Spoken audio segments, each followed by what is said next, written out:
even if an older adult hasn't been diagnosed with diabetes, talk to us about the importance of that nutrition and blood sugar, and what are some things that they can do to manage those well? Yeah. I think being educated on symptoms of high or low blood sugars. High blood sugars can lead to symptoms like consistent thirst, frequent urination, moodiness, although moodiness can be related to a lot of things. That can be related to high blood sugars, even consistent cravings for sugar. So even though the blood has a lot of sugar in it, that sugar's not in the cells. So the brain thinks the cells are starved of energy. So the brain's saying, grab more sweets, grab more simple carbohydrates, grab more carbohydrates, although the brain's not saying those words. That's just what we tend to reach for. So those are symptoms, but also low blood sugars can come from high blood sugars, not to create any confusion. But if you can't go from one meal to the next without being hangry or shaky, that can be a sign of low blood sugar. So I think it's important to know the symptoms and signs. And then I think always build a healthy plate.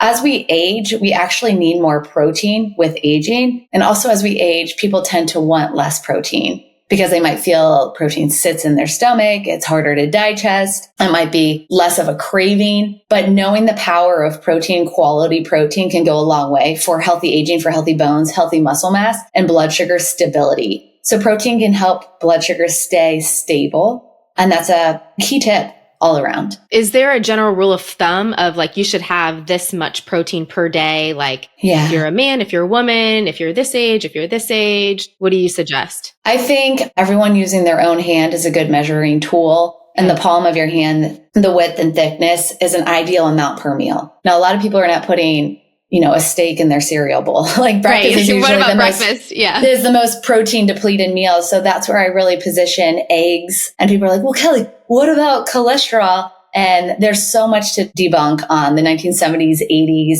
information on that we all should be low fat and fat free. And also that cholesterol in eggs is bad for our heart. I would first say an egg is Mother Nature's multivitamin. There's over 90 vitamins and minerals in there. So don't fear eggs. And cholesterol in food does not directly relate to cholesterol in the body. When someone has high cholesterol levels, I always look at what is their blood sugar. It's usually a sign of high insulin and usually a sign of spiked blood sugar rather than people eating too much shrimp and eggs.